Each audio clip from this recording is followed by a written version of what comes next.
폴 볼커는 중앙은행이 가진 유일한 자산은 신뢰다라고 단언했습니다. 지난주에 금리가 인하됐음에도 불구하고 웃지 못하는 이유가 바로 여기에 있는데요.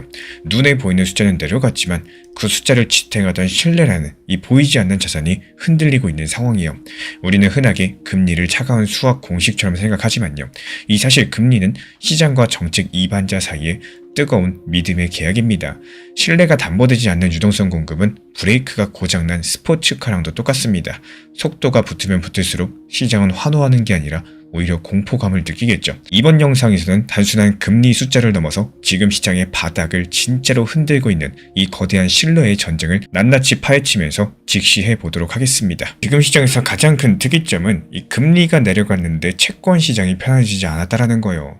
오늘 이야기 핵심이 딱 이겁니다. 이 지금 시장이 두려워하는 거, 금리라는 숫자 자체가 아니라 그 금리를 누가 어떤 논리로 내리느냐. 이 사람들이 보통 이렇게 생각을 하십니다. 연준이 금리를 내리면은 채권 금리는 내려가고 주식과 코인은 올라간다라고 생각을 하세요. 교과서로 보면 맞는 말이죠. 하지만 현실 시장은 이 교과서보다 훨씬 더 냉정하다라는 것. 시장이 금리보다 먼저 신뢰를 가격에 넣습니다. 이 연준이 독립적으로 움직인다라는 믿음이 약해지는 순간 오히려 금리 인하라는 선물은 더욱더 비싼 청구서로 돌아올 수가 있다라는 것. 지금 미국 월가의 채권 시장 큰손들이 걱정하는 지점도 바로 이런 신뢰입니다. 케빈 헤셋 NEC 위원장이 차기 연준 의장 후보로 거론이 되면서 트럼프 대통령의 뜻에 맞춰서 금리를 급하게 내릴 수 있다. 관련 우려가 나와주고 있어요. 그래서 일부 채권 투자자들은 재무부 쪽에 우려를 전달했다는 보도까지도 나왔습니다. 이건 단순한 인사 논평이 아니라 이 채권 시장이 미국 재무부랑 백악관에 보내는 가격 신호라는 거요. 여기서 한번 질문을 바꿔보겠습니다. 만약에 연준 의장이 정말로 더 빨리 더 크게 금리를 내릴 것 같다면 당연히 채권 투자자 입장에서 좋아해야겠죠. 금리가 내려가면은 채권 가격이 올라가니까요. 근데 왜 걱정을 할까요? 이게 오늘 영상의 첫 번째 모순입니다. 그리고 여기서 정답은 간단합니다. 채권 투자자가 진짜로 원하는 거는 낮은 금리가 아니라 예측이 가능한 금리라는 거. 금리를 낮춘다라고 할지라도 물가랑 성장, 고용이라는 이 데이터 흐름에 맞춰가지고 천천히 가면은 채권 시장은 고지고대로 받아들입니다. 근데 만약에 금리가 데이터가 아니라 이 정치의 속도에 맞춰가지고 움직인다라고 느껴지기 시작할 때 채권 시장은 그 순간부터 인플레이션 리스크, 정책 신뢰 리스크를 더 비싸게 팔기 시작을 합니다. 쉽게 비유해서 설명을 드리자면요. 금리 인하는 자동차의 가속 페달입니다. 근데 신뢰는 브레이크입니다. 브레이크가 망가진 차는 가속을 해도 모두가 불안해서 차에 올라타지 않겠죠. 오히려 더 빨리 내리막으로 굴러갈까봐 걱정을 할 겁니다. 그래서 금리를 내리는 순간에도 장기채 금리가 내려가지 않고 오히려 위험 프리미엄이 붙을 수가 있다는 거. 이 시장이 보는 것은 속도가 아니라 이 조종 가능성이라는 거예요. 그리고 지금 하필이면 데이터 공백까지 겹치고 있습니다. 이 10월과 11월의 미정부 셧다운 영향으로 공식 지표가 늦게 나오고 있죠. 미국 연준도 최신 고용 지표, 최신 물가 지표 완벽하게 확인을 하지 못한 채로 결정을 내렸습니다. 이럴 때 시장은 데이터보다 이야기에 민감해집니다. 그리고 그 이야기의 중심이 바로 연준의 독립성, 그리고 미국 정치의 개입입니다. 근데 여기서 두 번째 모순이 등장합니다. 연준은 금리를 내리는 것만으로도 시장을 움직일 수 있습니다. 근데 이번에는 이 금리보다 더 눈에 띄는 카드를 같이 꺼냈다라는 거. 바로 시장 유동성인데요. 연준이 단기 국채, 이 TB를 매입하겠다라고 밝힌 겁니다. 연준은 이게 통화 정책 방향과는 분리된 기술적인 조치라고 말을 해요. 시장 유동성을 관리하고 기준금리 목표를 안정적으로 통제하기 위한 장치라는 설명인데요. 리플 XRP의 강점은 단기 급등이 아니라 시간이 쌓일수록 힘이 붙는 구조라는 점입니다. 그래서 저는 항상 현물 기준으로만 접근하시라 말씀드리고 있고 급하게 수익을 노리기보다는 평단 관리하시면서 시장의 구조를 같이 가져가는 방식이죠. 이 기준 정리한 자료는 필요하신 분들께만 따로 공유드리고 있기 때문에 고정 댓글 참고해 주시기 바랍니다. 쉽게 말씀드려서 이렇게 생각해 보시면 됩니다. 이름이 무엇이든 간에 돈이 시장에 들어오면은 자산 가격은 곧 반응을 합니다. 물이 부족해지면 수도관 압력이 흔들리는 것처럼 은행 시스템에서 준비금이 줄어들면 단기금리가 요동치고요. 은행들은 더 비싼 비용으로 돈을 구하려고 하겠죠. 과거에는 이런 긴장감이 커질 때 시장이 갑자기 흔들린 적도 있었습니다. 연준은 그 장면을 되풀이하지 않고자 미리 물을 채우는 쪽으로 움직인 거예요. 이런 대목에서 금리 인하보다 유동성 공급이 더 중요하다. 이런 말이 왜 나오는지 연결이 됩니다. 금리라는 게 돈의 가격이죠. 유동성은 돈의 흐름이죠. 은행 입장에서는 가격이 조금 내려가는 것보다는 아예 돈줄이 막히지 않는 것이 더 중요할 때가 많다라는 거. 그래서 연준이 TV를 사가지고 유동성을 보강하면요. 특히나 자금 조달이 빡빡한 쪽이 더 숨을 돌릴 수가 있겠습니다. 물론 이것만으로 모든 문제가 해결된다? 이렇게 말씀드릴 수는 없을 거예요. 이 대형은행이랑 지방은행의 체력 차이는 여전히 남아있기 때문에 하지만 여기서 방향성 하나만큼은 분명하다라는 거. 연준이 금리랑 별개로 시스템이 흔들리지 않도록 유동성 밸브를 다시 열고 있습니다. 그래서 이번 이슈의 핵심은 결국에 신뢰입니다. 연준이 유동성을 공급하는 순간에도 채권 시장은 그 유동성이 데이터에 근거한 관리인가, 정치적인 압박의 결과물인가 이런 것들을 따져 묻습니다. 이 질문에 대한 정답이 분명해질수록 이 장기 금리에 프리미엄이 붙을 거고요. 달러랑 위험자산은 동시에 흔들릴 수가 있겠습니다. 이제 세계로 잠깐 시야를 넓혀보자면요. 미국만 금리를 내리고 있으면 보통 달러는 약해지기 쉽겠죠. 근데 다른 주요국이 다시 매파적으로 돌아설 조짐이 있으면 미국과의 금리 차가 더 줄어들 수 있습니다.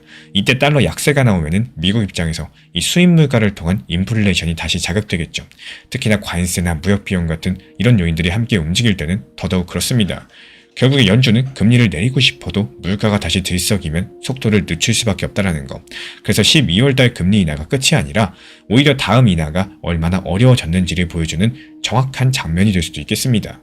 그렇다면 여기서 중요한 거는 미국 트럼프 대통령이 정말로 연준을 자기가 원하는 대로 움직일 수 있는지 여기에 대한 질문이 남겠죠. 여기서 중요한 장치가 바로 법과 제도겠습니다. 최근 대법원 논의에서 미국 연준은 다른 독립기관과 다르게 취급될 수 있다는 신호가 나와주고 있는데요. 이건 시장의 하나의 안전판이 될 수 있겠습니다. 의장 한 명이 모든 표를 만들지 못한다는 거고 실제로 이번 회의에서도 내부 의견은 갈렸습니다. 즉 이 말은 누가 의장이 되느냐가 중요하지 않다는 뜻이 아니라 그 한 사람이 당장 모든 것을 뒤집을 수 있다는 공포는 과장될 수 있다는 뜻이겠죠. 여기서 이제 크립토로 연결을 해볼까요? 지금 크립토 시장은 가장 간단하게 말씀드리자면 유동성에 베팅하는 시장, 그리고 신뢰 붕괴로 경계하는 시장이 동시에 존재하고 있습니다. 유동성 밸브가 열리면 비트코인과 알트는 숨을 쉽니다. 특히 레버리지 시장은 이런 신호에 빠르게 반응을 합니다. 하지만 장기 금리가 불안해지고 달러가 흔들리게 되면 위험 회피가 먼저 나올 수가 있다는 거. 그래서 지금은 한 방향의 확신보다도요, 변동성이 커지는 구간에 대한 대비가 더 중요하다는 말씀 드리고 싶어요. 그리고 XRP가 여기서 독특한 자리에 위치해 있는데요. 가격 이야기를 하기 전에 이 자리가 바뀌고 있다는 거. 미국 금융 규제 구조 안에서 크립토 기업들이 은행처럼 보이는 형태로 들어오는 길들이 열리고 있기 때문인 거고, OCC가 리플과 서클 등의 내셔널 트러스트 뱅크 설립을 조건부 승인했다는 소식은요, 단순 호재가 아니라 구조 변화입니다. 예금과 대출을 하는 은행은 아니겠지만 보관과 결제 정산의 레이어로서 들어간다라는 의미고요. 여기에 미국 연준이 검토하는 제한적인 결제 계정, 그리고 리플이 그 계정이 스테이블코인 환매 효율을 높인다고 말하는 흐름이 겹쳐집니다. 한마디로 스테이블코인이 단순하게 코인 시장의 장난감이 아니라 결제 인프라의 일부로서 규제권 안에서 정리되는 방향성이겠죠. 이런 구조에서 XRP는 결제 레일, 그리고 제도권 연결이라는 이런 테마에서 계속 호명이 될 수밖에 없습니다. 마지막으로 기관 접근성이라는 축이 있습니다. XRP 관련된 ETF 구조가 문서로 확인되는 것은 이 시장 투자자에게 접근 경로가 달라진다는 뜻이겠죠. 개인이 거래소에서만 사는 자산이 아니라 제도권 상품의 형태로서 포장되기 시작을 하면요, 이 시장 자금의 성격이 바뀝니다. 물론 이런 것들이 곧바로 가격을 보장하는 것은 아닙니다.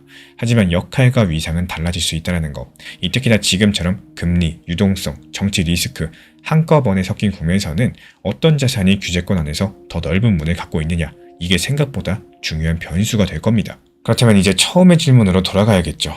금리는 내렸는데 왜 시장은 편하지 않느냐? 왜 채권 큰손들은 인선에 예민하냐? 이런 질문입니다. 정답은 바로 이건데요.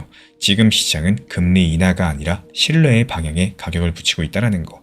연준이 유동성을 공급해도 그 유동성이 정치로 보이면은 장기 금리는 프리미엄을 요구합니다.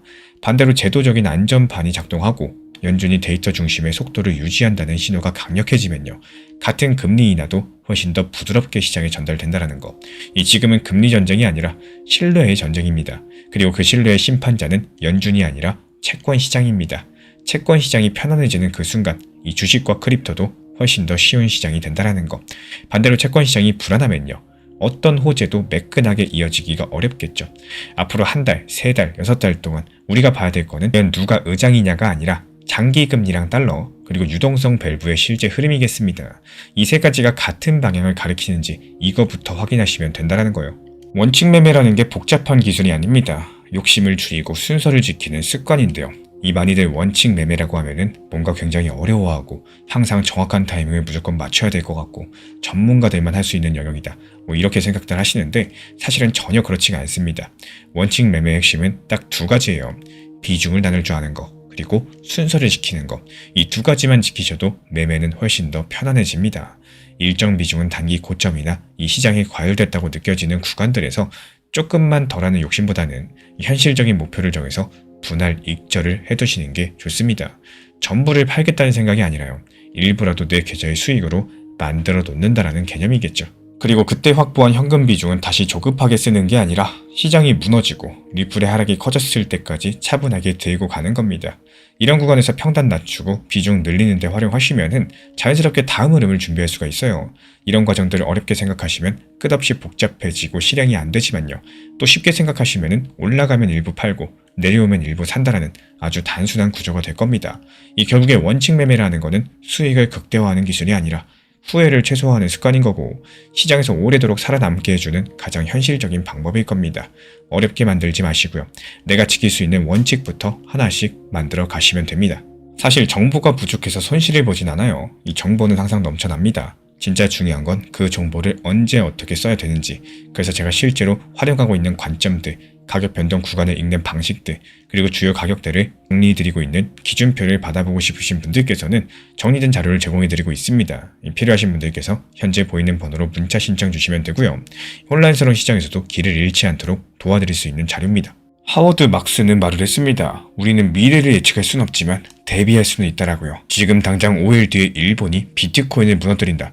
관련 공포가 시장을 덮치고 있는 상황인데, 하지만 여기서 진짜로 두려워하셔야 되는 거는 일본은행의 결정 그 자체가 아니라요. 그 결정에 흔들리는 나의 무방비 상태일 겁니다.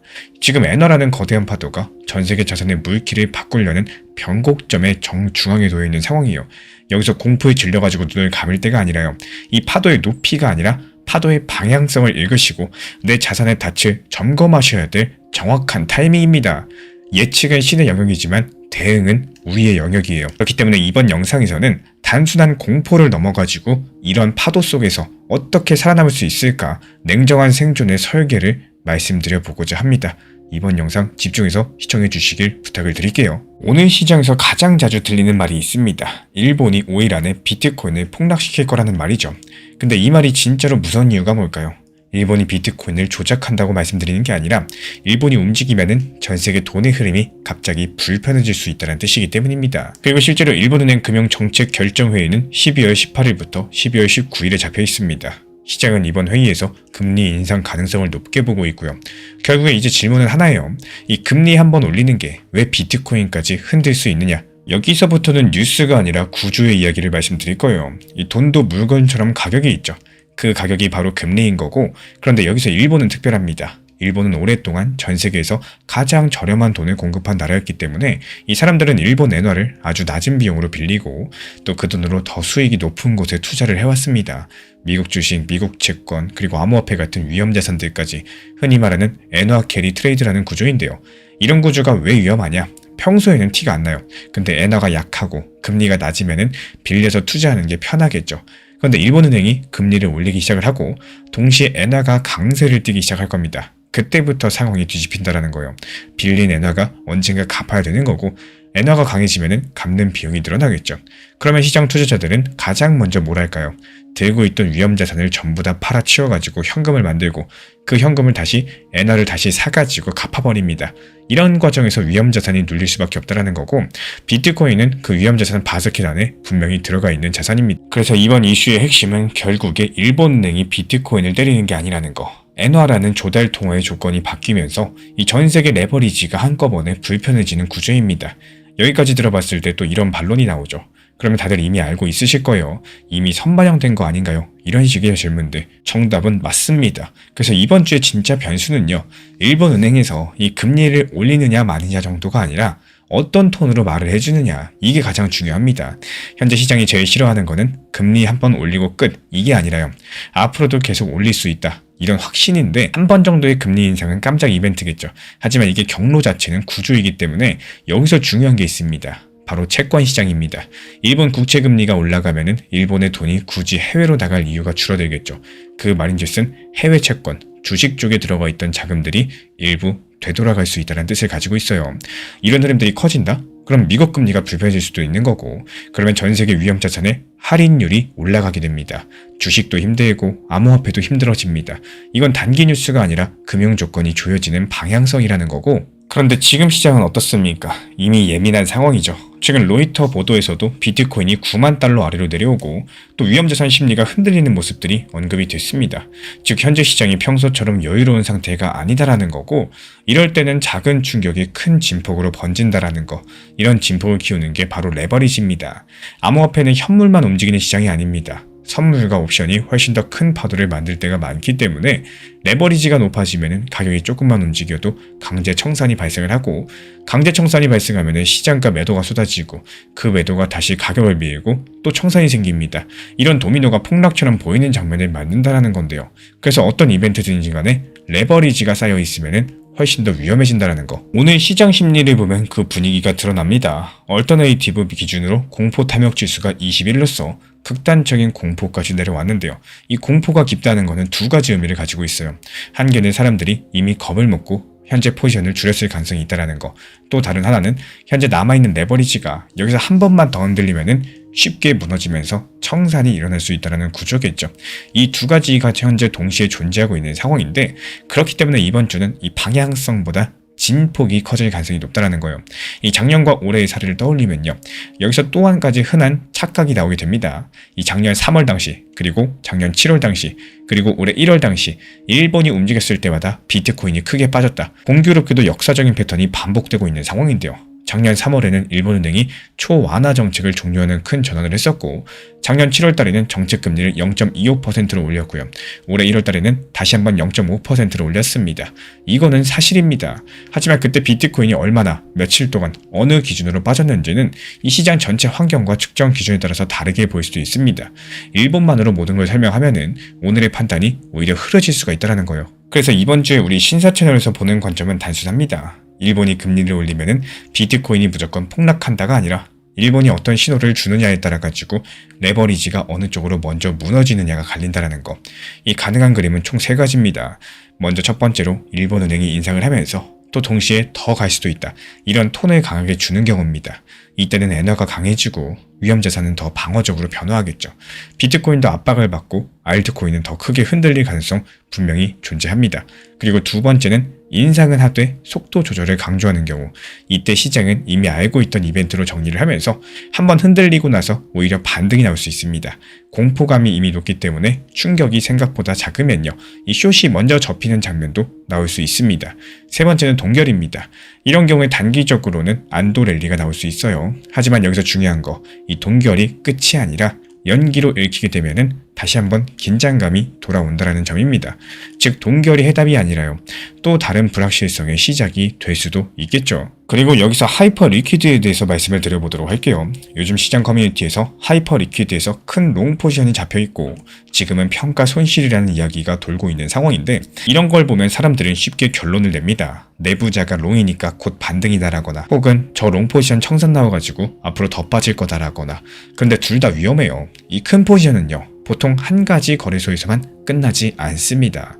다른 곳에서 숏으로 해지할 수도 있는 거고, 옵션으로 보험을 들어놨을 수도 있다는 거예요. 이 화면에 보여지고 있는 포지션들은 전체 전략의 그냥 일부분일 가능성이 높기 때문에 너도 나도 다 아는 정보로 이렇게 남의 포지션을 신호로 삼는 이런 섣부른 판단을 하는 순간 내 판단은 남에게 종속될 수밖에 없겠죠. 그래서 하이퍼 리퀴드 관련해가지고는 일단 속지 마세요. 냉정하게 판단하세요. 이렇게 말씀을 드리고 싶고, 가장 좋은 건요, 선물 투자하지 마시고 그냥 업비트 빗썸 위주로 현물 매매하시는 겁니다. 개인 투자자에게 중요한 거는 아주 현실적인 기준점이겠죠. 이번 주처럼 이벤트가 있는 주에는 가격이 위아래로 크게 흔들릴 수 있다는 전제를 먼저 받아들여 주셔야 됩니다. 그리고 내가 감당할 수 있는 변동폭을 정하시면서 그 안에서만 포지션을 운영하셔야 돼요. 레버리지가 특히 조심하셔야 되는데, 레버리지 같은 경우는 방향을 맞추면 엄청난 수익을 얻을 수 있죠. 하지만 틀리면 어떻게 될까요? 회복할 시간 자체를 아예 빼앗겨버리는 청산을 당해버린다는 거예요. 이 지금은 공포 구간입니다. 이런 공포 구간에서 흔히 나오는 장면은 이런 거예요. 이 사람들이 바닥을 기다리다가 한 번 더 내려오면은 공포에 던져버리고 정말 귀신같이 내 모니터를 보고 있는 것처럼 반대로 또 튑니다. 또 반대로 사람들은 안도에 들어갔다가 갑자기 엔화가 튀거나 금리가 튀거나 어떤 이유로 또다시 던집니다. 그래서 이번 주의 핵심은요. 예언이 아니라 설계예요. 내가 어떤 가격이 오더라도 흔들리지 않을 수 있는 이런 구조를 먼저 만드는 게 가장 중요하다는 말씀을 간곡하게 드리고 싶습니다. 단기적으로 XRP는 시장에서 위험자산으로 움직입니다. 그래서 엔화 강세, 유동성 축소 같은 흐름이 오면은 비트코인보다 더 크게 흔들릴 수가 있어요. 이거는 냉정한 현실인 거고, 근데 중장기 구조를 보면은 시장은 점점 더 규제 안에서 돌아가는 디지털 자산 레일로 이동하고 있습니다. 스테이블 코인, RWA 토크나 은행 인프라, 현대와 같은 이런 흐름들이 커질수록 중요한 거는 속도랑 정산, 그리고 유동성입니다. XRP는 이런 지점에서 이야기가 만들어질 수 있는 자산이기 때문에 다만 이런 구조적인 이야기가 단기 가격을 지켜준다고 착각하시면 안 된다는 거. 단기는 유동성이 결정을 하고요. 중기는 채택과 구조가 방향성을 만들고 일본이 5일 안에 비트코인을 폭락시킨다는 말은 절대로 과장이 섞여 있습니다. 하지만 그 말이 시장에서 힘을 가지는 이유는 분명합니다. 일본은 금리를 올리는 국가가 아니죠. 전 세계 레버리지의 조달 통화를 움직이는 나라였기 때문에 그 조달 통화가 불편해지는 순간 비트코인은 그 구조의 한가운데서 흔들릴 수밖에 없다는 거. 그래서 이번에 핵심은 결국에 일본 은행이 아니라 엔화랑 레버리지입니다. 이번 주에 우리가 보셔야 되는 건요. 뉴스 헤드라인이 아니라 그 뉴스가 레버리지나 환율을 통해서 어떤 강제적인 행동을 만들어낼지, 그리고 그 강제 행동의 규모가 어느 정도일지 이것만 파악하시면 된다는 거예요. 결국에 시장은 하루하루의 등락이 아니라 상승과 하락이 이어져 만들어지는 하나의 큰 흐름이라는 점, 이 시장을 바라보실 때 매번 하락이 나올 때마다 스트레스부터 받고 누군가를 탓하거나 상황을 원망하고 리플 언제 오르나 이건 최악이다 이런 생각만 하시게 되면은 정작 가장 중요한 구간에서는 냉정한 판단을 놓치게 되는 경우가 많다라는 거. 그리고 이런 흐름이 반복되다 보면은 결국에 바닥에 가까운 구간에서 매도를 하시게 되고 정말 이상하게도 내가 팔면 올라가고 사면 떨어지는 것 같은 이런 경험들 여러 번 겪게 되실 겁니다. 하지만 이게 눈이 나빠서라기보다는요. 이 대부분 투자 심리에 끌려다니는 매매의 결과인 경우가 상당히 많습니다. 사실 이런 구조를 아주 단순하게 보면은 정답은 생각보다 명확해요. 시장이 안 좋을 때 사고 시장이 좋아졌다고 느껴질 때는 파는 거. 이것만 지키셔도 지금의 시장도 역시 충분한 기회의 구간으로 보이기 시작을 할 겁니다. 여기서 조심하셔야 되는 거는 더 상승할 것 같다는 욕심 때문에 팔아야 할 때 팔지 못하는 매매, 그리고 더 하락할까봐 불안해서 버텨야 될 구간에서 던져버리는 매매들, 이 두 가지만 반복해서 피할 수 있어도 매매 결과는 확연히 달라질 수가 있다는 말씀 드려요. 많은 분들께서 가장 관심 있어 하시는 리플 XRP 같은 경우도요. 10,000원, 30,000원 오른다 관점에서만 보는 게 아니라 중간에 분할 입절을 통해서 10,000원까지 갈 수 있는 현금 비중이라는 연료를 잘 확보해야 되는 걸 핵심으로 생각하셔야 됩니다. 제가 안내드리는 리플 전용방에서도 말씀드리고 있지만 이 적당 단기 고점과 저점을 활용해서 현실적인 원칙 매매를 살려나가는 이유이기도 해요. 제일 중요한 팔아야 내 돈이라는 거 잊지 않으셨으면 하고요. 리플 단기 종합방, 종합브리핑방 입장 남겨주시면 입장 안내드리도록 하겠습니다. 단 항상 말씀드리는 것처럼 업비트, 빗썸, 현물 매매로만 안내드리고 있기 때문에 안전하게 현물 매매로서만 필요로 하신 분들께서만 신청해 주시면 안내 도움드리고 있고요. 결국에 시장을 이긴다라는 거, 완벽한 예측을 하는 게 아니라 내 감정을 한 발짝 뒤에서 바라보는 힘이 중요한 거고, 그 힘을 가진 사람이 마지막까지 남게 되실 겁니다. 이 시장은 오늘도 흔들리지만요. 흔들리지 않는 쪽이 항상 기회를 가져간다는 사실 기억해 주시기 바라고요. 오늘 영상이 도움되셨다면 이런 흐름들 실제로 매수 매도에 적용하는 데 필요한 실전용 기준표도 함께 받아보시는 걸 추천드립니다. 영상에서 설명드린 내용들 방향성이죠. 제가 정리한 기준표는 그 방향 안에서 실제로 움직이는 지점을 알려주는 지침서 같은 역할을 합니다. 현재 보이시는 번호로 편하게 신청해 주시면 되고 혼자 보시는 것보다 훨씬 더 안정적으로 시장을 바라보실 수 있을 겁니다. 미래 설계자로 유명한 벅미스터 플러는요. 이 기존의 현실과 싸워가지고서는 절대로 변화를 만들 수가 없다. 무언가를 바꾸고자 한다면은 기존의 모델을 구식으로 만들어버리는 새로운 모델들을 구축해야 된다라고 말을 했습니다. 오늘 리플의 소식은요. 이 단순한 승전보 정도가 아닙니다. 미국 달러라는 세계 경제의 혈관이 이 낡은 은행 시스템에서 디지털이라는 새로운 파이프로 옮겨가는 역사적인 장면인 거고, 현재 미국 정부는 지금 스테이블 코인을 막는 게 아니라요. 자신들이 통제할 수 있는 가장 안전한 금고 안으로 집어넣고 있죠. 은행들이 진짜 두려워하는 게 뭘까요?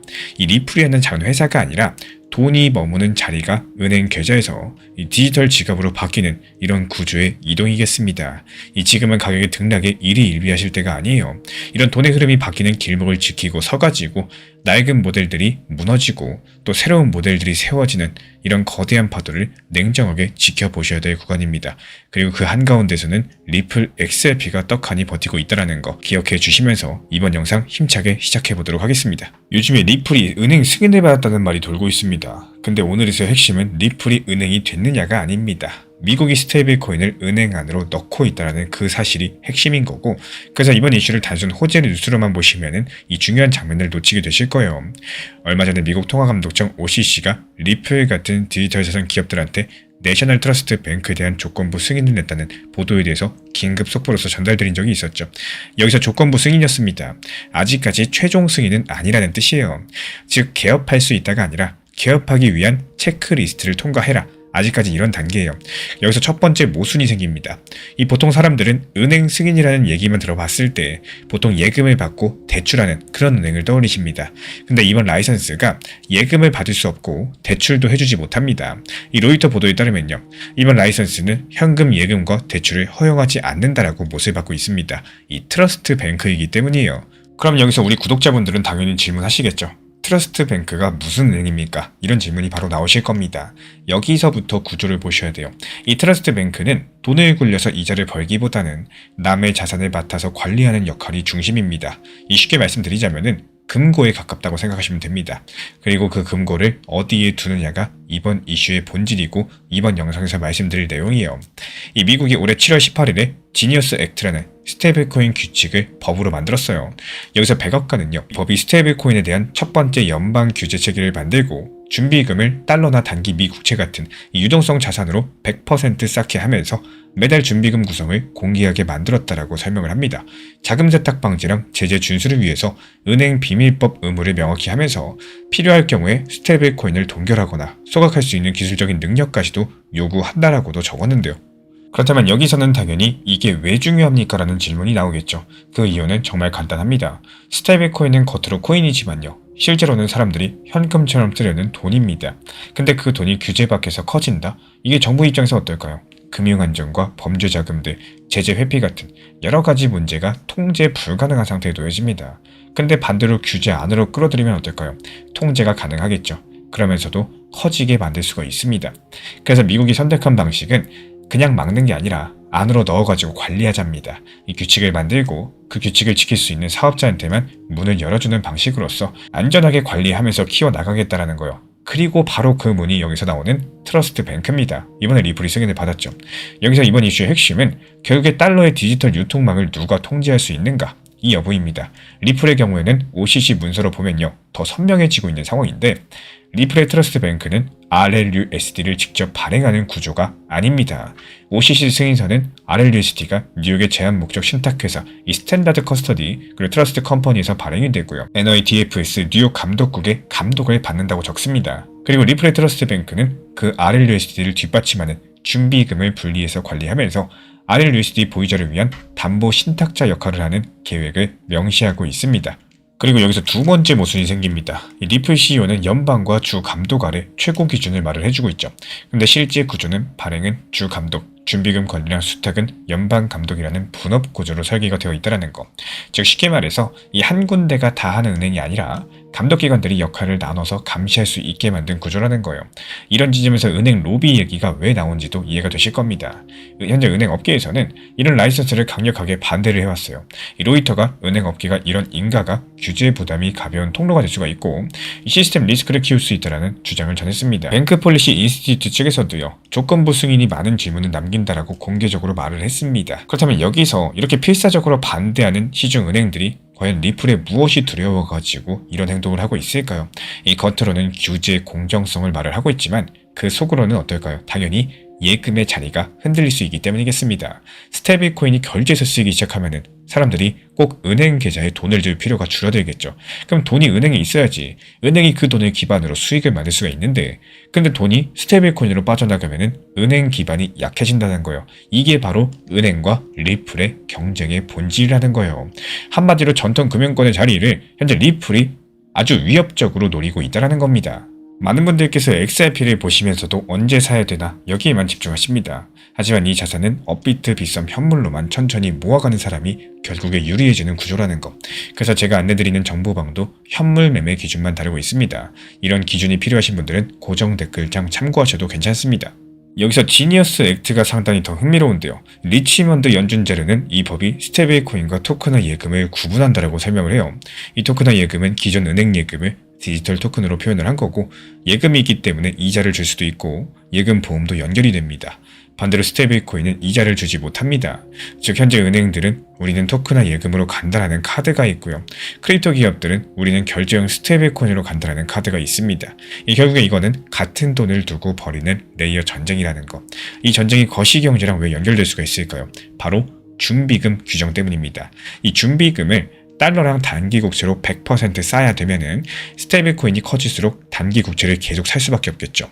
이 100억 간이 이런 것들이 국채 수요를 늘려가지고 달러 기축 지위를 강화할 수 있다고 말을 하고 있다는 거예요. 하지만 글로벌은 절대 단순하지 않습니다. 유럽 최대 자산운용사 쪽에서 이런 정책이 글로벌 결제 시스템을 흔들 수 있고요. 또 달러 파급을 키울 수 있다라고 경고를 남겼습니다. 인도 중앙은행 고위 인사 측에서는 스테이블 코인이 통화 안정, 재정 정책, 은행 중개 기능에 위험을 줄 수 있다라고 같이 말을 했습니다. 즉 현재 미국에게 전략이겠지만요. 다른 나라에게는 오히려 위협이 될 수가 있다는 거. 딱 한 문장으로 정리하면 이렇게 됩니다. 현재 미국은 달러의 디지털 유통을 민간 혁신에 맡기되 그 혁신이 반드시 감독 가능한 파이프로 흐르게 만들고 있다는 거. 그 파이프가 트러스트 뱅크랑 스테이블 코인 법인 거고, 그래서 이번 이슈의 핵심은 결국에 달러가 인터넷 시대에 맞춰가지고 새롭게 재배관되는 과정이다. 이렇게 보시면 되겠습니다. 자, 그렇다면 암호화폐 시장 전체는 과연 무엇이 달라질 수 있을까요? 이런 질문이 무조건 나올 겁니다. 여기서 가장 큰 변화는 규제 프리미엄의 이동이겠습니다. 이 미국 내에서 규제된 형태로서 크립토를 다루는 통로가 늘어날수록 시장 자금은 위험이 큰 곳에서 위험이 낮은 곳으로 이동하려는 성향을 보일 겁니다. 다시 말씀드리자면요.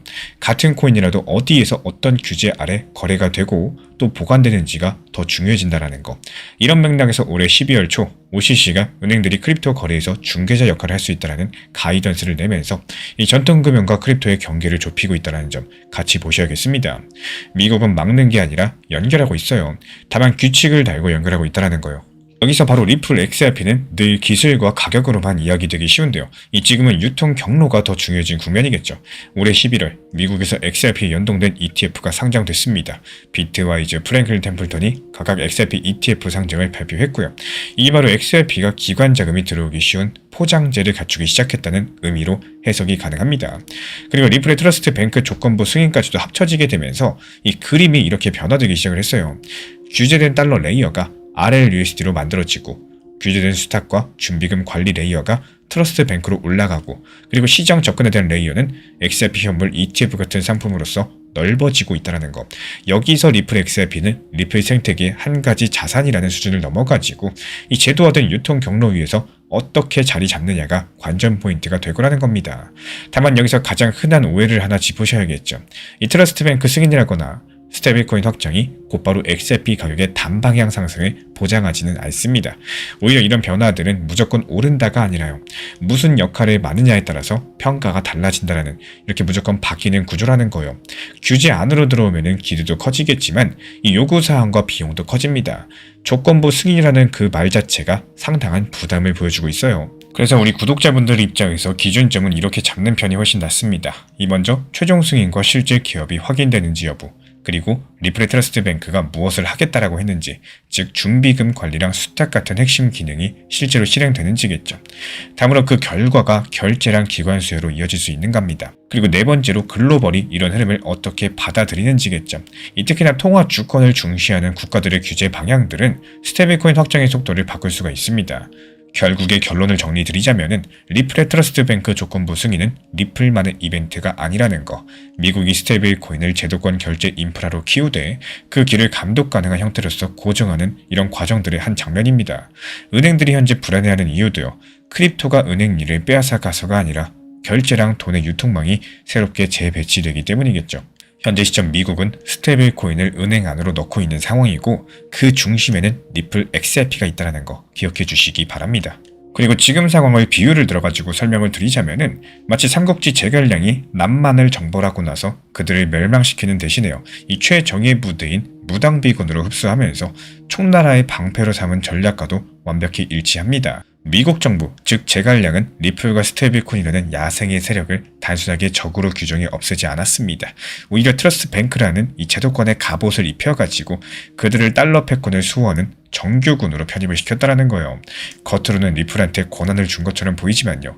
실상은 그들의 발목에 준비금 규제라는 족쇄를 채워가지고 제국의 철저한 통제 하에 둔 겁니다.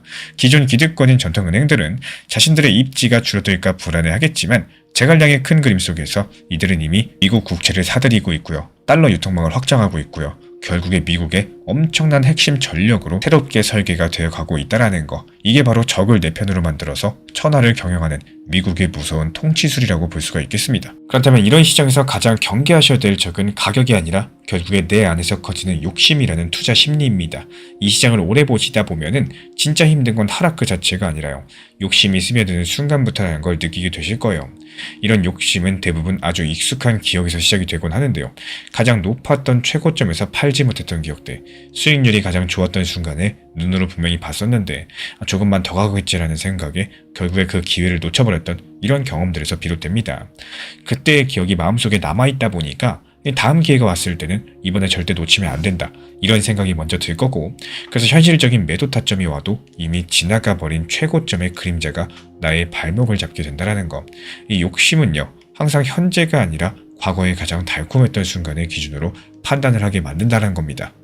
하지만 이 욕심을 어떻게 대하느냐에 따라 가지고 시장은 전혀 다르게 보이기 시작을 할 거예요. 욕심을 그대로 따라가면은 항상 더 위를 바라보다가 결국에 아무것도 챙기지 못하게 되고, 반대로 욕심을 인식하고 조금 내려놓기 시작하면은 지금 이 자리에서도 충분히 만족할 수 있는 선택들이 보이기 시작을 할 겁니다.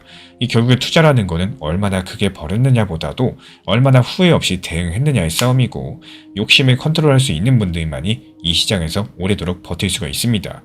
시장이 항상 기회를 주고 있는데요. 그 기회를 놓치지 않는 이유는 대부분 욕심이라는 거 한 번쯤은 꼭 기억해 두셨으면 좋겠습니다. 이 코인 시장은 하루 오르내림만 보고 판단할 수 있는 단순한 시장은 아닙니다. 특히 리플의 XRP나 비트코인처럼 장기 구조가 중요한 자산들은 이런 흐름들을 꾸준하게 관찰하면서 이 지금 시장이 어느 단계에 있는지 차트랑 심리 그리고 수급을 함께 묶어서 이해해야지만 손실을 줄일 수가 있습니다. 그래서 제가 매일 직접 체크하는 가격 구간들, 이 시장 심리가 어디서 꺾이고 어디서 다시 살아나는지에 대한 흐름들 정리해서 드리고 있기 때문에 필요하신 분들께서만 현재 번호로 신청 주시면 입장 도움 드리도록 하겠습니다. 혼자 고민하는 시간을 줄여드리기 위한 기준선을 제공해 드리도록 하겠습니다. 혼자 병법에서는 승리하는 군대는 먼저 이겨놓고 싸움을 건다라는 말이 있죠. 지금 12월 19일만 바라보면서 이 숨죽이고 있는 시장의 침묵이 혹시 불안하게 느껴지시나요? 이건 단순한 공포가 아니라 이 스마트 머니가 이미 전쟁을 끝내고 진지를 구축했기 때문일 수 있습니다. 현재 시장은 뉴스라는 총성이 울릴 때마다 움직이는 게 아니라 이 총성이 울릴 것이라는 긴장 속에서 먼저 움직인다는 거. 남들이 결과를 확인할 때 우리는 그 결과를 만들어낸 그림자를 볼 줄 아셔야 됩니다. 이번 영상 통해서는 일본 금리 인상 발표 당일의 숫자가 아니라 이미 시장의 지하에서 흐르고 있는 일본 엔화 그리고 유동성의 거대한 선반영 구조를 읽어보고자 합니다. 많은 분들께서 12월 19일 일본은행 발표가 나오면은 비트코인이 그때부터 본격적으로 움직일 거라고 생각들 하십니다. 근데 시장은요, 이 종종 반대로 움직인다라는 거. 발표는 마지막 도장이고 진짜 움직임은 도장 찍기 전에 끝나는 경우가 많습니다. 왜 이번 영상의 주제가 선반영 여부일 수밖에 없는지, 그리고 왜 매도는 이미 시작됐을 가능성이 상당히 설득력 있는지 이런 구조로서 이해하게 되실 거고, 지금 우리가 보고 있는 표면 뉴스는 간단합니다. 일본은행이 12월 19일에 25bp 올릴 수 있다는 이야기인데요. 여기까지만 보면 사람들은 이렇게 생각을 하세요. 아, 그날 올리면은 위험자산들이 떨어지겠네. 그래서 발표 직전까지 버티다가 발표 순간에 반응하려고 하실 겁니다. 하지만 시장이 돌아가는 방식은 그렇게 단순하지 않습니다. 특히 일본은행은 더 그런데요. 그 이유는 딱 한 가지입니다. 일본이 그냥 한 나라의 중앙은행이 아니라 오랫동안 전 세계 자금의 연료비를 가장 싸게 제공했던 곳이었기 때문입니다. 여기서 연료비라는 말을 쉽게 풀어드려 보자면은 어떤 사람들이 돈을 벌 때 쓰는 방식이 있죠. 이자가 저렴한 나라의 돈을 빌려가지고 이자가 비싼 나라의 자산을 사는 방식인데, 예를 들어가지고 엔화를 아주 싼 이자로 빌려서 이 달러 자산을 사고 그 차이만큼 이득을 얻는 방식입니다. 이게 엔화 캐리 트레이드라고 하는데요. 여기서 조건은 딱 두 가지예요. 엔화가 강해지면은 빚을 갚을 때 더 많은 돈이 필요해지기 때문에 엔캐리 트레이드 청산이 발생할 확률이 더 높아지겠죠. 그런데 여기서 일본은행이 금리를 올리기 시작하면 어떻게 될까요? 이 거래의 기초가 흔들리게 됩니다. 금리가 올라가면 빌리는 비용들이 올라갈 거고, 엔화가 강해지면 환차손이 생길 겁니다. 그러면 사람들은 어떻게 될까요? 위험 자산을 팔고 엔화를 되사서 빚을 갚는 방향으로 움직이기가 쉽다라는 거. 이게 바로 주식, 신흥국, 그리고 비트코인 같은 위험 자산에 동시에 스트레스를 주는 이유입니다. 여기서 또 중요한 포인트가 나오는데, 이번 이슈가 25bp 자체가 충격이 아닙니다. 충격은 엔화가 강해질 가능성이 커진다라는 기대감인데요. 이 기대감이 커지는 순간부터 포지션은 조용히 접히기 시작을 해요. 그리고 그 접힘은 발표 당일에 한꺼번에 터지기보다는 발표 전에 며칠, 몇 주에 걸쳐서 분산되는 경우가 많습니다. 그렇다면 여기서 왜 분산이 되느냐도 구조로 설명드려 보자면요. 일본은행은 시장을 한 번에 깨우기보다는 미리 예고를 주면서 충격을 나누는 방식을 선호합니다. 이 시장도 그 예고를 듣고 미리 움직여요. 그래서 선반영이라는 단어가 등장을 하는데요. 이 시장이 이미 가능성을 가격에 반영을 했다면은 발표는 새로운 정보가 아니라 확인이 되겠죠. 확인만으로는 큰 충격이 안 나올 수도 있다는 거. 대신에 확인하기 전부터 사람들은 움직이게 됩니다.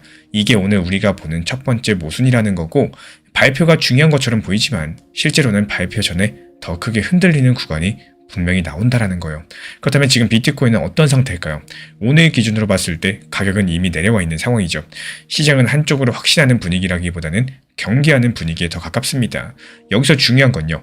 이 가격이 오늘 오르냐 내일 내리냐 이런 것들이 아닙니다. 시장이 얼마나 얇아졌는지, 레버리지가 얼마나 줄어들었는지, 사람들이 보험을 얼마나 들고 있는지, 유동성이 얇아진 시장들은 작은 충격에도 크게 흔들리기 때문에 이런 부분들에 대해서 민감하게 보셔야 돼요. 그리고 이런 얇아짐들은 어디에서 먼저 보이느냐? 파생에서 먼저 보입니다. 선물 레버리지가 줄어들고 펀딩비가 중립으로 내려오고 옵션에서 하방 보험 수요가 커지는 식으로서 나타나게 됩니다. 이런 신호들이 보통 공포로 늦게 반응하는 시장보다는 경계로 먼저 반응하는 시장에서 더 자주 나타나게 되는데요. 즉 사람들이 이미 발표 이전부터 리스크를 줄이고 있다는 뜻인 거고, 많은 분들께서 이벤트가 오면은 공포가 커져서 펀딩이 무너진다라고 기억을 하시는데요. 그런데 지금은 공포가 터지고 나서가 아니라 공포가 터질까봐 먼저 줄이는 구간일 수가 있다는 거. 펀딩이 이미 내려와 있다는 거는 누군가가 뒤늦게 당한 게 아니라 누군가가 미리 정리하고 있다는 뜻으로 읽어볼 수가 있습니다. 비트코인은 단기 매매로 흔들릴수록 오히려 손해보기 쉬운 자산입니다. 이 기관과 실제 사용이 붙는 구조에서는 현물로 평단을 낮춰가는 전략이 가장 안정적이고요. 이런 관점에서 제가 실제로 체크하는 가격 구간들, 그리고 현물 기준 정리본을 따로 안내드리고 있습니다. 고정 댓글 참고해주시면 되고요. 그리고 온체인 쪽에서도 비슷한 이야기들이 나옵니다. 오늘 업데이트된 일부 분석에서는 이 거래소로 들어가는 물량이 늘고 펀딩이 내려오는 거를 사전 경계로 해석을 하시죠. 여기서 핵심은 거래소 유입이 들면은 그건 보관이 아니라 준비일 가능성이 높다라는 점인데요. 이 사람들은 팔기 전에 거래소로 옮깁니다. 그래서 거래소 유입이 늘어난다면은 발표 전에 이미 팔 준비가 진행됐을 수가 있다는 거. 다만 여기서 한 번 더 냉정해져야겠죠. 이 거래소로 옮긴다고 반드시 즉시 시장가로 던지는 건 아니라는 거예요. 담보로 쓴다라거나 다른 거래소로 옮긴다라거나 파생 포지션의 마진을 조정하는 경우도 분명히 있습니다. 그래서 온체인 같은 경우는 증거가 아니라 맥락인 거고, 여기서 중요한 건 이 데이터가 가격 흐름들, 그리고 파생 포지션 변화 같은 이런 방향성을 가리키는지 여부입니다. 지금은 그 방향성이 경계 쪽에 가깝게 모이고 있다는 게 바로 그 포인트인데요. 그렇다면 이제부터는 질문이 바뀌겠죠. 그러면 12월 19일에 진짜로 중요한 건 뭘까요? 정답은 금리 25bp 정도가 아닙니다. 바로 엔화입니다.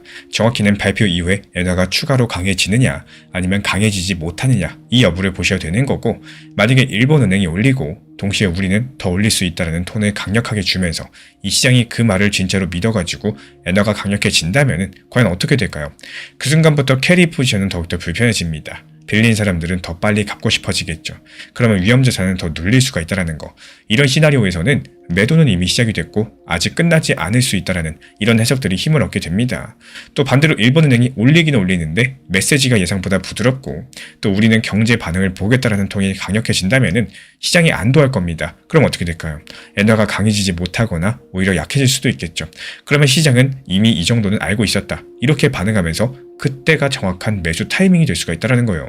이때 나오는 게 소문에 팔고 팩트와 사실에 살 수 있는 반전 매수인 거고, 발표가 나오자마자 오르는 게 아니라요. 발표 전까지 내렸었던 부담이 다시 한번 풀리면서 반등, 되돌림 반등이 나오는 형태로 나타날 수가 있다는 거예요. 그래서 이번 이슈의 핵심은 결국에 시장은 금리 자체보다 금리가 엔화라는 이 레버를 통해서 글로벌 포지션을 어떻게 재배치시키는지에 반응을 할 겁니다. 그리고 그 재배치는 발표 순간보다는 발표 이전에 먼저 시작되는 경우가 많아요. 지금 우리가 바라보는 가격 조정들, 파생의 방어적인 구조들, 먼저 시작되는 구간에 더 가까울 수가 있습니다. 그렇다면 여기서 개인 투자자 관점으로 말씀을 드려보자면요. 이런 국면에서 가장 흔하게 실수하는 게 딱 두 가지 정도입니다. 먼저 첫 번째 실수, 이 발표 날짜만 보시고 그날에만 조심하면 된다고 생각을 하세요. 그리고 두 번째 실수, 반대로 또 무조건 큰 하락이 온다고 섣부르게 단정을 짓는 겁니다. 이 두 가지 실수 둘 다 위험하다는 말씀을 드리고 싶은데요. 이번 구간 같은 경우는 정답 맞추기보다 기준점 세우기가 훨씬 더 중요하겠죠. 저는 기준점을 딱 세 가지로 봅니다. 먼저 첫 번째, 엔화가 발표 이후에 강해지는지 약해지는지를 확인하는 거예요. 그리고 두 번째, 파생에서 펀딩이 다시 과열되는지 아니면 중립에서 안정되는지를 보는 겁니다. 그리고 세 번째, 시장이 박스 하단을 깨는지 아니면 박스를 지키고 다시 안으로 들어오는지를 보는 겁니다. 이 세 가지가 모이게 되면은 그때서야 비로소 이벤트가 끝나고 나서 시장이 어디로 가려는지가 보일 수가 있게 되겠죠. 그리고 실전에서는 방향이 보이기 전까지는 포지션을 크게 줄이는 게 맞습니다. 레버리지로 한 방에 베팅하는 구간이 아니라는 거예요. 오히려 현금 비중을 남기고 분할로 대응하고 급등과 급락에 휘둘리지 않는 구조가 필요하겠죠. 이번 이슈가 한 번의 발표가 아니라 이 글로벌 자금의 연료비가 바뀌는 과정이기 때문에 일본은행 금리 인상 선반영 여부들, 매도는 이미 시작됐을 가능성, 이 말이 과정처럼 들릴 수 있겠지만요. 이 시장이 이미 인상 가능성 대부분을 반영했다면 어떨까요? 발표 당일이 아니라 발표 전부터 움직이는 게 오히려 더 자연스럽겠습니다. 그리고 지금 우리가 보고 있는 거는 공포가 폭발한 뒤에 난리라기보다는 공포를 피하려고 조용히 문을 닫는 움직임에 가깝다라는 거.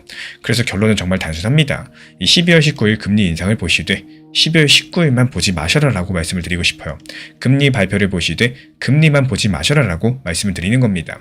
이번 이슈의 진짜 변수는 엔화인 거고 그 엔화가 어디로 움직이느냐 여기에 따라 가지고 비트코인의 다음 문장이 결정될 가능성이 크다라는 사실 반드시 기억해 주시기 바랍니다. 그리고 여기에 따른 변동성에 대해서 실시간 모니터링하면서 다시 한번 또 후속 영상 통해서 여러가지 중요한 타이밍들에 대해서 말씀드릴 예정이기 때문에 구독과 좋아요만 눌러주시고 따라와 주시기 바랍니다. 지금 시장 상황은 조조가 한중 공방정에서 내뱉은 계륵과 이런 것들을 간파한 양수의 행동에 비유할 수가 있는데요.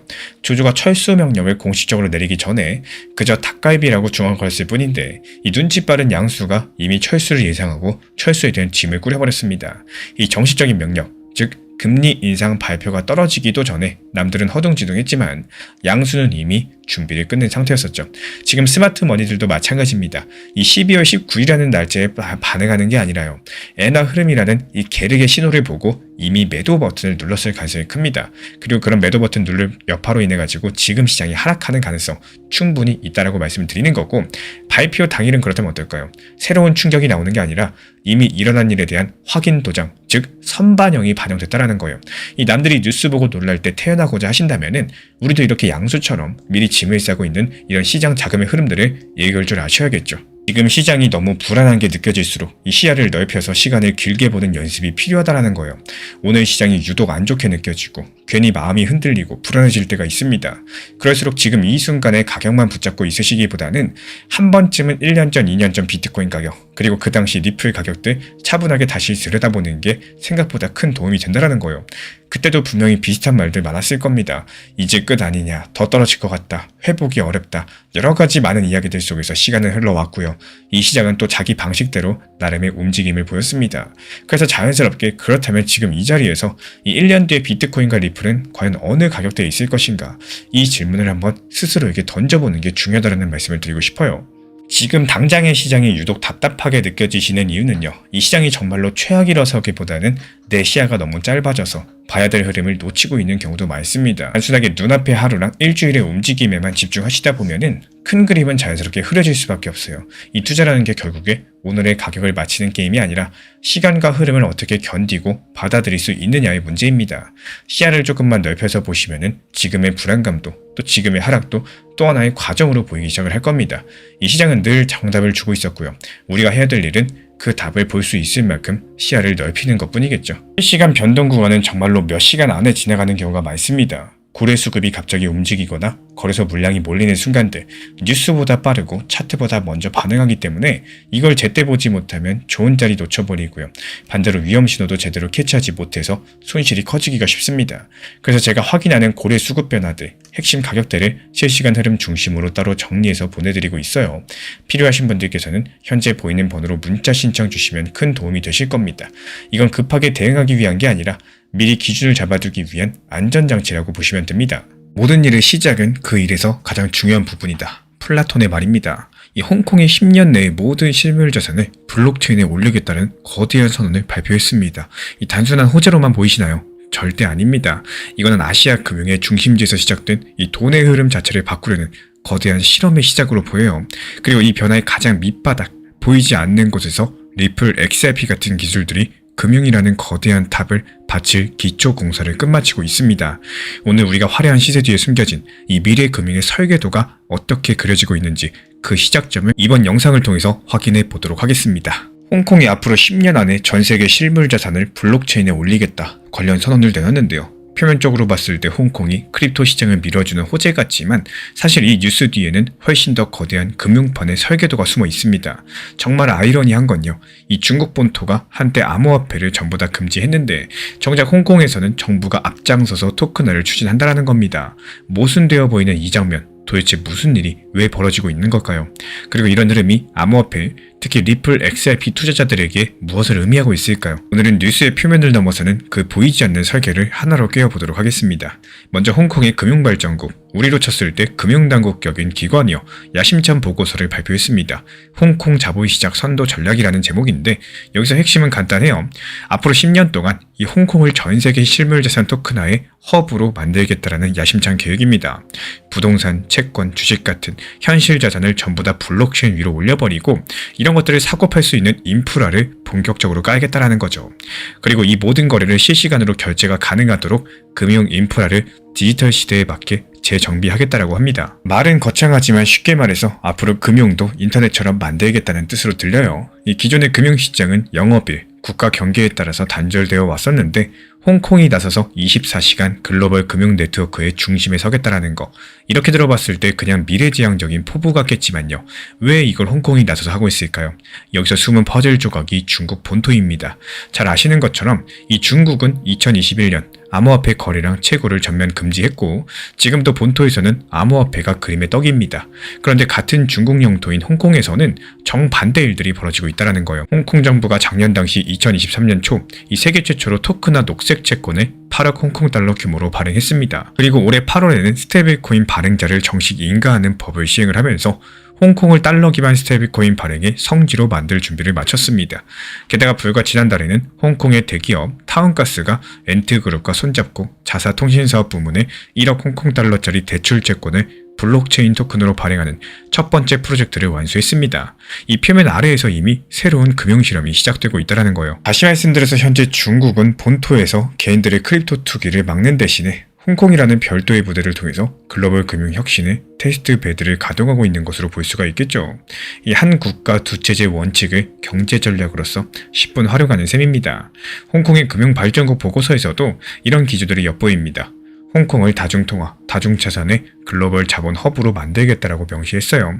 이 특히 중국 본토랑 전세계 시장을 연결하는 슈퍼 커넥터 역할을 강조하고 있습니다.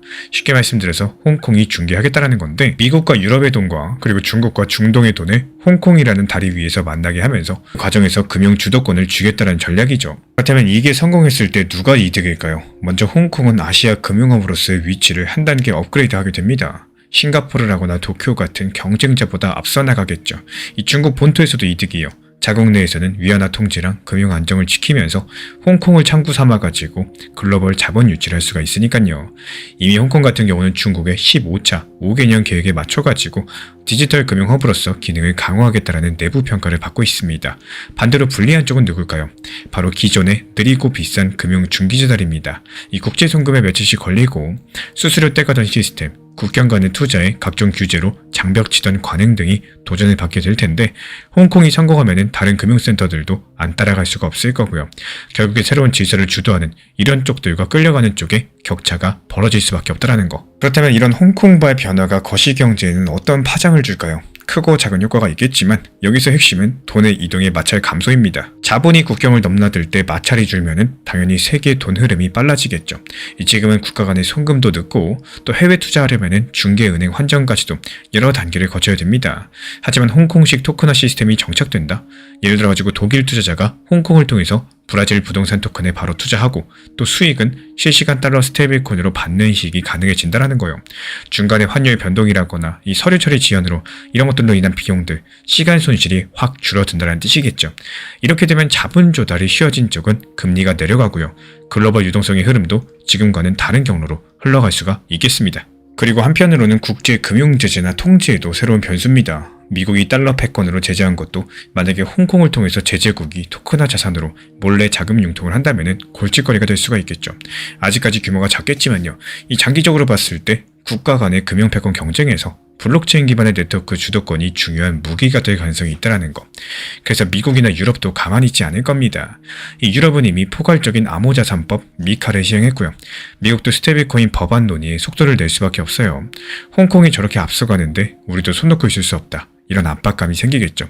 결국에 거시적으로 이번 이슈가 각 국가에서 디지털 금융 인프라 표준을 놓고 벌이는 눈에 보이지 않는 전쟁이라고 해도 과언이 아닙니다. 그러면 이쯤에서 궁금하실 겁니다. 그래서 당장 시장에는 어떻게 되냐? 이 단기적인 시장 영향은 두 가지 갈래를 점쳐볼 수가 있는데, 먼저 긍정 시나리오로 마침 지금 글로벌 경제가 인플레이션이 잡히고 있죠. 금리 인하 분위기가 돌면은 이런 혁신 테마에 돈이 몰리면서 내년 초에 관련된 시장이 들썩일 수 있습니다. 홍콩발로 구체적인 토큰화 프로젝트 발표가 쏟아지고 암호화폐 시장도 제도권 편입 기대감에 함께 상승 탄력을 받을 수가 있겠죠. 또 다른 하나는 부정적인 시나리오입니다. 만약에 내년 상반기에 경기 침체가 오거나 예상하지 못했던 금융 불안이 터진다. 그럼 시장 투자자들이 보수적으로 돌아서면서 지금은 혁신보다 안전이다. 이런 모드가 될 수가 있다는 거. 이런 경우에 홍콩이 추진하던 속도도 조절될 수밖에 없겠고, 다만 이런 부정 시나리오에서도 중요한 건 방향성입니다. 방향은 이미 정해졌다는 거예요. 일시적으로 속도가 느려질 뿐이지 한번 열린 판을 중국과 홍콩이 쉽게 접지는 않을 겁니다. 왜냐면 이건 국가 전략이자 미래 먹거리랑 연결된 문제니까요. 그러면 여기서 암호화폐 시장 전체로 시야를 넓혀보겠습니다. 이번 홍콩 이슈가 코인 시장에 어떤 의미를 가지고 있을까요? 저는 성장통이라는 표현을 쓰고 싶어요. 과거 암호화폐 시장이 완전히 규제 밖에 있었을 때는 급등량은 컸지만 한계도 분명했습니다. 근데 이제는 각 국가에서 법 테두리 안으로 암호자산을 끌어들이고 또 홍콩처럼 대놓고 산업화하려는 움직임들이 나옵니다. 단기적으로 봤을 때 규제 이슈 때문에 시장이 위축된 적도 있었지만요. 큰 흐름에서 봤을 때는 이게 전부 다 시장을 키우는 과정이라는 거. 홍콩이 공인하고 있는 토큰 플랫폼에서 채권이니 자산이니 거래되기 시작하면은 일반 금융인들도 이 블록체인 기술이 정말로 실용되는구나 이라고 인식을 달리할 겁니다. 암호화폐라는 단어에만 반응하던 시대에서 이제는 토큰화 자산이라는 말이 금융권에서 일상적으로 오고 가게 될 수가 있어요. 이게 바로 코인 투자자들에게도 든든한 뒷배경이 되어줄 겁니다. 내 자산이 그냥 투기판의 칩이 아니라 미래 금융의 일부라는 확신을 줄 테니까요. 실제로 최근 분위기를 보면은 기관들이 슬슬 움직입니다. 미국에서는 비트코인 연물 ETF 승인 얘기가 거의 기정사실화되고 있고, 유럽과 캐나다 등지에서는 이더리움 선물 ETF 같은 상품들도 나왔어요. 홍콩에서는 아예 이더리움 ETF가 높은 거래량을 기록을 하면서 인기리에 거래가 되고 있습니다. 옛날엔 상상도 못할 일이죠. 불과 5년 전만 해도 기관 투자자가 비트코인 산다 하면은 큰 뉴스였었는데 이제는 주요 자산들은 제도권에 편입되는 분위기입니다. 이번 홍콩 토큰화 선언도 같은 맥락이에요. 이 블록체인 자산이 메인스트림으로 들어왔다. 이런 선언과 다름이 없다라는 거고, 물론 그렇다고 해서 암호화폐 가격이 하루아침에 폭등하는 건 아닙니다. 오히려 점진적인 상승과 더 건강한 조정 패턴으로서 시장이 성숙해갈 가능성이 크겠죠. 쉽게 말씀드려가지고 급등과 붕괴를 반복하는 롤러코스터보다는 이 계단식 상승 쪽에 가까워진다는 겁니다. 실제로 온체인 데이터를 보면요. 최근에 장기 보유 지갑 비율이 늘어나면서 거래소로 급하게 코인을 보내서 파는 이런 급등 랠리보다는 차근차근 계단을 밟는 움직임들이 관찰되고 있습니다. 이런 변화 뒤에는 제도권 참여자들의 진입이 있다는 거고요. 급하게 몰려들어가지고 탑 찍고 빠지는 개인들보다 이 천천히 분할 매수해서 길게 보유하는 연기금, 자산운용사 같은 플레이어들이 늘어나면은 시장 파동은 완만해집니다. 그렇다면 여기서 XRP 이야기로 넘어가 볼까요? 많은 XRP 리플 투자자분들이 궁금해 하실 거예요. 홍콩이 토큰화한다고 XRP의 직접적인 호재가 되나? 결론부터 말씀드리자면은 이번 이슈가 XRP에게 직접적이기보다는 간접적으로, 하지만 상당히 중요한 맥락에서 긍정적인 영향을 줍니다. XRP를 둘러싼 오래된 이야기는 늘 은행들과의 제휴, 그리고 글로벌 송금 가교, 이런 것들이었죠. 근데 수년 동안 기대랑 현실 사이에 괴리가 컸습니다. 이유가 뭐냐? 규제 문제도 있었고요. 전통 금융이 쉽게 변하지 않았거든요. 하지만 지금 홍콩과 전 세계에 벌어지는 일들을 잘 보시면은 리플 XRP가 꿈꿨던 자리가 서서히 만들어지고 있다는 것들을 확인할 수가 있을 겁니다. 다만 겉으로 봤을 때 XRP 쓰겠습니다, 이러고 노골적으로 드러나진 않아요. 대신에 스테이블코인이라는 형태로서 나타나고 있는데요. 리플사가 작년 말에 조용히 출시한 달러 스테이블코인 RLUSD 기억하실 겁니다. 미국 달러랑 1대1로 가치를 연동하고 뉴욕 금융당국의 인가를 받은 신뢰성이 있는 코인인데요. 이 RLUSD가 출시 1년 만에 발행량 13억 개를 넘었어요. 지금 스테이블코인 중에서도 손꼽히는 속도로 엄청나게 빠르게 성장하고 있습니다. 이게 어디에 쓰이길래 그러나 봤더니까요. 이 바로 기관 간의 결제랑 교환에 쓰이고 있었다는 거. 실제로 스위스의 아미나뱅크라는 은행이 있습니다. 유럽 최초로 암호화폐 전문은행으로서 인가받은 곳인데요. 며칠 전에 리플과 제휴를 맺었다고 발표했어요. 뭐라고 했냐? 우리 고객들은 해외에서 들어온 스테이블코인을 현금으로 바꾸는데 불편을 겪는다. 리플의 인프라를 도입해서 은행 시스템과 스테이블코인 시스템에 직접 연결하겠다는 겁니다. 그리고 그 결과로서 RLUSD 같은 스테이블코인과 전통 통화를 몇 초 안에 교환해주는 이런 서비스를 시작을 합니다. 쉽게 말씀드려가지고 은행이 리플 기술을 이용해서 국제 송금망을 자체 구축하는 셈입니다. 그리고 여기에는 물론 리플 레저나 XRP도 활용이 됩니다. 다만 고객들은 달러 스테이블코인을 받으니까 XRP를 의식하지 못할 뿐이지 이 백엔드에서는 XRP랑 RLUSD가 함께 돌아가는 구조예요. 이게 의미하는 바가 뭘까요? XRP가 오랜 수건이던 은행 인프라에 녹아들기 시작했다는 뜻입니다. 총성 없이 시작이 된 거예요. 그리고 다시 홍콩 이야기로 돌아와 볼까요? 홍콩은 지금 토큰화 플랫폼을 만들고 실시간 결제를 구현하려고 합니다. 당연히 스테이블코인과 다중통화 결제 기술이 필요한데 이 홍콩이 그래서 올해 8월 1일부로 스테이블코인 발행자에게 라이선스를 주는 법까지 시행을 했죠. 중국 최대 전자상거래사 JD.com의 류처동 CEO는 이런 말도 했습니다.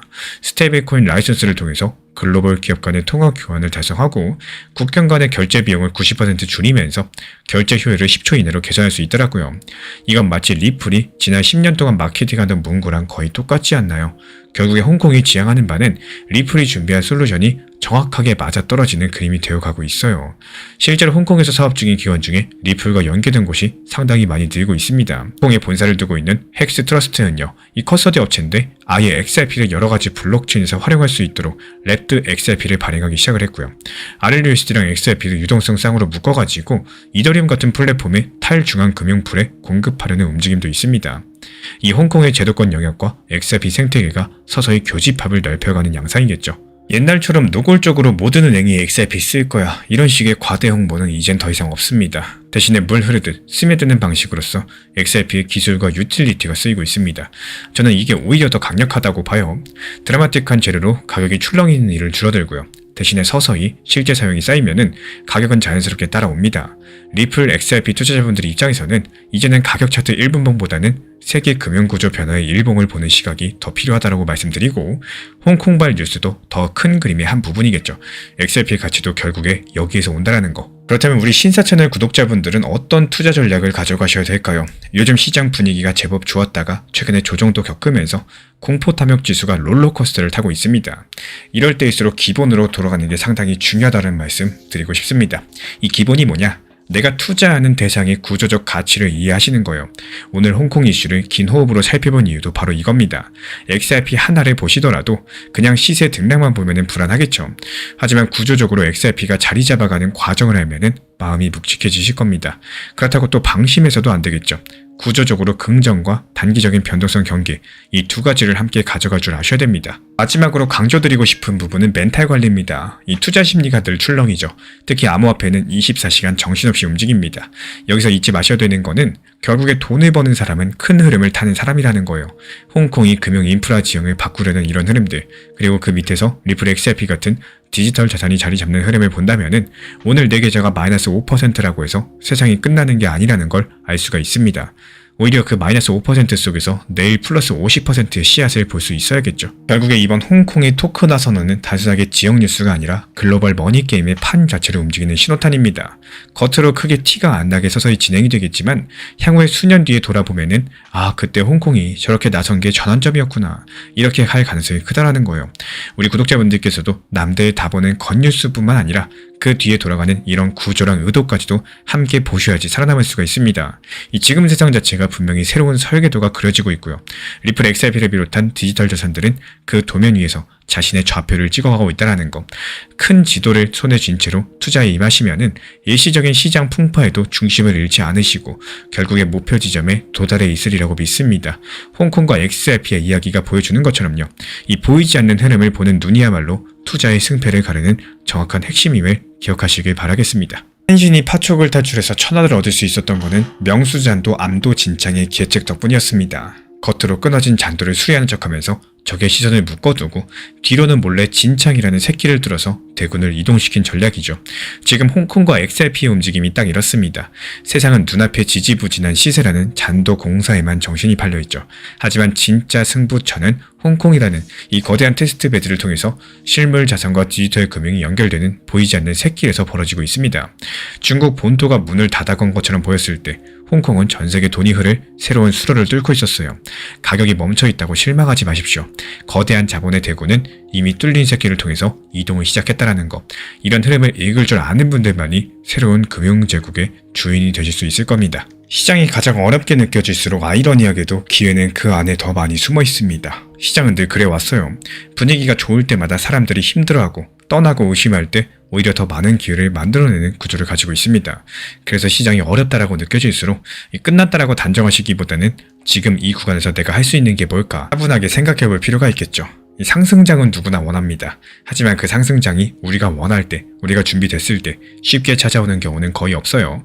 이 대부분의 상승은 시장이 가장 지루하고 관심이 식고 공포가 익숙해질 때 그때부터 조용히 시작이 됩니다. 그래서 시장의 순환 구조를 이해하시게 되면은 생각이 조금 달라지게 되실 거예요. 하락장은 피해야 될 구간이 아니라 오히려 무엇을 준비해야 되는지 가장 명확해지는 구간이라는 걸 자연스럽게 느끼게 되실 겁니다. 특히 내 평균 단가가 높다면 이런 부분들 더 냉정하게 바라보셔야 돼요.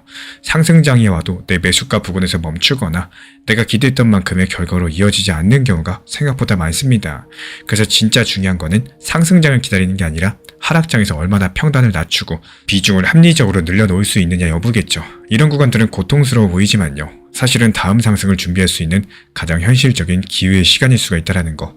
이 모두가 힘들어할 때 준비한 사람들만이 나중에 그때가 기회였다라고 말할 수가 있습니다. 많은 분들께서 관심 있어 하시는 리플에 있어서도 제가 안내드리는 리플 전용방에서 말씀드렸지만요. 더 상승할까봐 분할 익절을 못하는 것보다는 현실적으로 적당한 단기 고점에서 일부 비중 수익 실현해도 앞으로의 시장에 있어서 후회보다는 만족감이 더 높을 거라는 겁니다.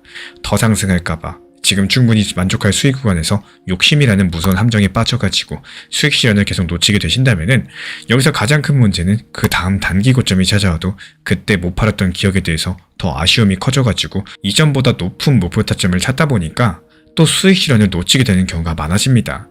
제가 안내드리는 리플 전용방에서도요 말씀드리고 있지만 이 적당한 단기 고점에 목표 타점을 걸어두고 현실적인 대응을 통해서 그 무엇보다 우선 내 것으로 챙겨놓는 이게 가장 중요한 제3의 종목인 현금 비중을 확보하는 게 핵심입니다.